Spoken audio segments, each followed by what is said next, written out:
Make sure you guys like this video down below and subscribe to the channel if you are new. So the election's just one day away, and it's going to come down to turnout, not persuasion. I encourage everybody to get out and vote. I encourage everybody to take as many people with them as possible when they're going to vote. Find people on the fence. Maybe they're iffy. Maybe they don't like either candidate, and you need to convince them to vote for Trump. This is going to be the closing argument. I felt like it would be kind of an empty election cycle if I did not drop a closing argument video. It's true that you're not going to convince a lot of people, but those apolitical people, you could easily get some of them out to vote if they just understood a little bit more about what's at stake. So that's why I'm making this video. If you have any friends on the fence, send them this video and hopefully we can maybe convince a couple of minds here and there. This is a referendum on two presidencies. You have Donald Trump's presidency and you have Biden and Harris's. She said that she would not change a single thing compared to what Joe Biden has done. Nothing comes to mind. Would you have done something differently than President Biden during the past 4 years, she was asked? There is not a thing that comes to mind in terms of, and I've been a part of most of the decisions that have had an impact. That's a major problem, by the way, and honestly, it's disqualifying given the fact that this administration is the most unpopular administration towards the end of the first term, going back to the 90s. That's a major problem she's going to have to deal with electorally. It's also important to remind people that she is no different than Biden. In fact, she's worse than Biden, but we'll get to some of that later. You may not like Trump's personality, but you're not just voting for Trump. You're also voting for a lot of people that are around Trump. You've seen what it's like under this administration. It's not just Biden, it's not just Harris. They understand that those people are disposable. They're puppets, and nothing is going to change. We understand that, and we need change right now. Let's look at the economy. It's a top issue for many Americans. Everything costs more now. Under Trump, inflation was almost zero. But costs have been up since 21%.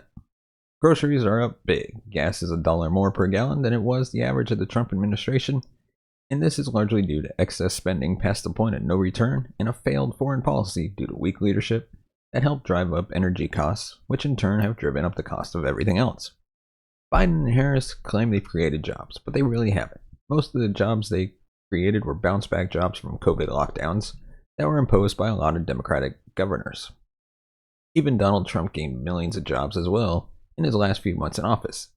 By that logic, the rest of those jobs went to non-citizens and legal aliens, so no new jobs for native-born Americans. It's a massive problem. Trump oversaw massive job growth, and his job reports were usually revised up, unlike Biden's, which are almost always revised down. They were caught lying about how many jobs they created, actually.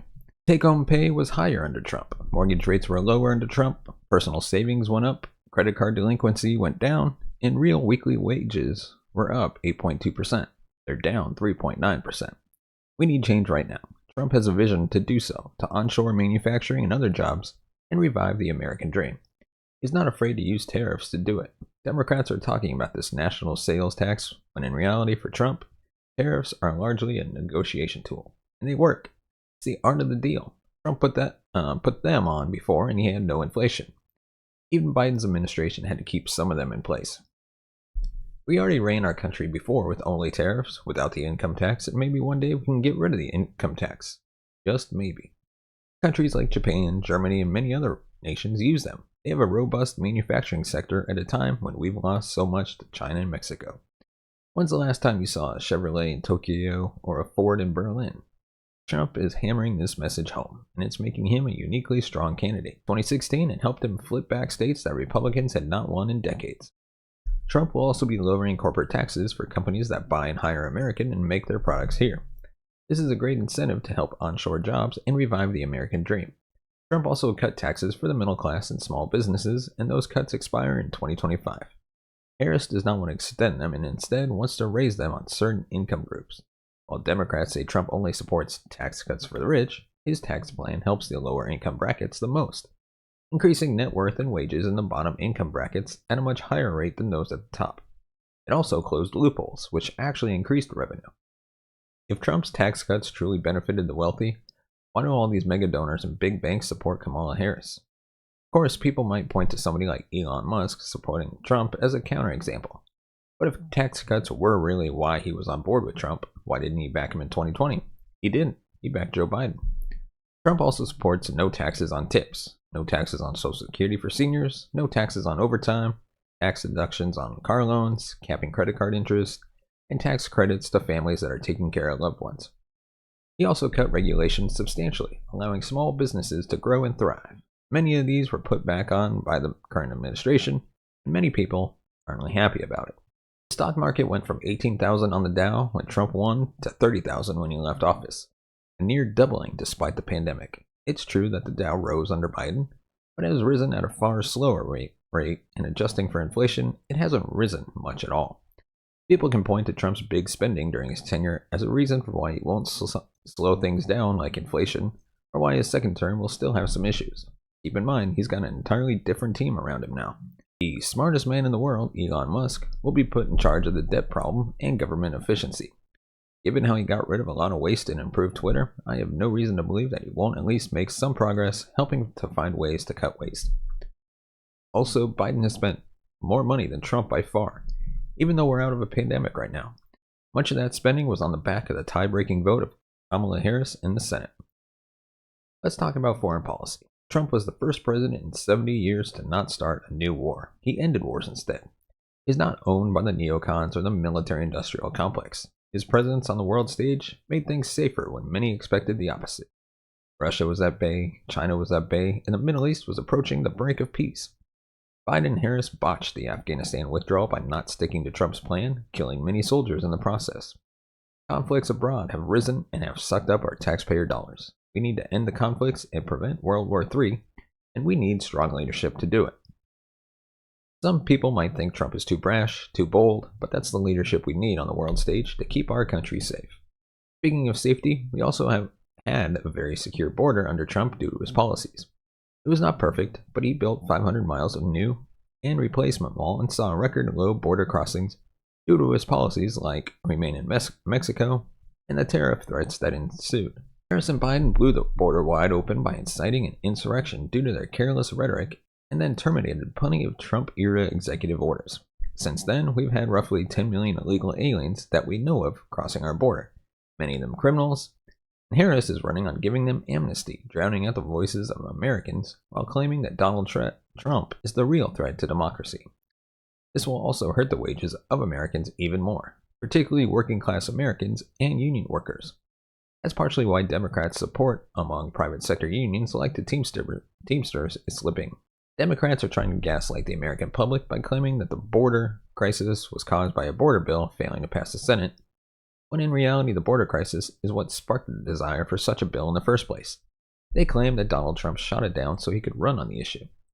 But in reality, it was an awful bill. It was hardly bipartisan, its security measures wouldn't even go into effect until after 2 million illegal aliens would cross the border each year. Codified the catch and release while pretending to end it, just because they used different terminology. And worst of all, they were supporting handing out free work permits and fast-tracking amnesty to those who have crossed illegally under the administration when they should be deported instead, all in exchange for a few extra judges to process the backlog and a couple of security drones that probably would take years before they actually show up on the border, given how inefficient this government is. Biden himself has since implemented a lot of the policies in that bill via executive order, and it hasn't done much. It's very possible that we're going to see another surge at the border if Harris wins again. Even 12 Democrats opposed that bill, only 4 Republicans supported it: Romney, Collins, Murkowski, and Open Borders, James Lankford. An actual border bill, H.R. 2, was tough and effective, passed overwhelmingly by the Republican House, and Chuck Schumer never brought it up for a vote. That's where the politics were played, not with Trump.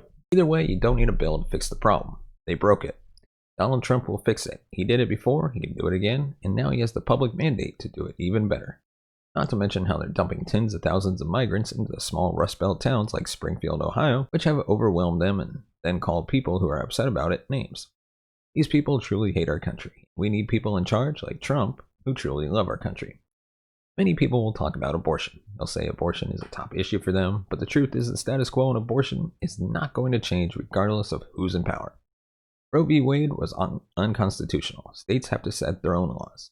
Whether you support Roe or not, that's just objective reality. Harris will not be able to codify Roe into a law as promised, and Trump would never be able to ban it, which he doesn't even support. Again, the votes in Congress aren't there for either side. This election should be decided on national issues, not state issues. And there's not a single swing state where abortion is banned anyway. In some states, it's even codified into their constitutions. Trump is also bringing new issues to the table this time. He's teamed up with RFK Jr. to make America healthy again. Our country is uniquely unhealthy, even compared to most other Western nations. Seed oils in our foods, chemicals in our foods, ingredients that are banned in many other countries, big pharma corruption all contribute to why we're physically and mentally unwell as a nation. We need to make America healthy again. People claim we have had more COVID deaths due to Trump's handling of the pandemic, but in reality, we just have too many pre-existing conditions compared to other Western nations. States with strict lockdowns saw record deaths as well. Fixing this issue and lowering the chronic disease rate should also lower health insurance costs for Americans in the process, even if it takes some time. Also, while Kamala Harris not only bears the burden of Biden's administration and record, she claims she wouldn't change anything about it. She also has her own unique record of radicalism. People love talking about January 6th, but the BLM riots of 2020 were far more destructive, damaged far more property, and took far more innocent lives, including those of police officers. Kamala Harris promoted and supported a fund to bail these people out of jail, some of whom went to commit murder. She also cheered on the defund the police movement. She had an atrocious record as a district attorney and attorney general. She put away parents for non-consequential crimes like truancy, but let murderers walk free on the street. The fact that somebody can have this as their record makes them either evil or stupid. And I believe she's both. Not to mention, she wants taxpayer dollars to go to illegal aliens, healthcare, as well as gender reassignment surgeries for prisoners. Also, keep this in mind. America's 250th anniversary, the 2028 Olympics, and the 2026 World Cup will be taking place during the next presidential term. Who better to represent our country? A strong leader who took a bullet to the head, threw his fist up in the air, and screamed, "Fight, fight, fight." Or someone who's an affront to meritocracy and never earned a single vote for president in their lives. Keep in mind, she wasn't even nominated fairly. They installed her. She's an all-around weak, incompetent clown. Basically Netflix's Joe Biden Reboot Edition, simply because she happens to check some diversity boxes. There's no difference between the two. There's no difference at all. It's time for change. It's time to usher in a new American golden age. The only one capable of doing that is Donald Trump. So get out and vote. Take as many people with you as you can. Find people who are open to voting for Trump but have never voted, so we can set turnout records on election day, because that's what it takes to win. We have the math to win. It's up to us. It's on our side, but we show up or we lose our country. It's really that simple. So anyways, guys, thanks for watching this video. Like this video down below, comment down below, and subscribe to the channel. Hit that bell notification so you never miss another episode.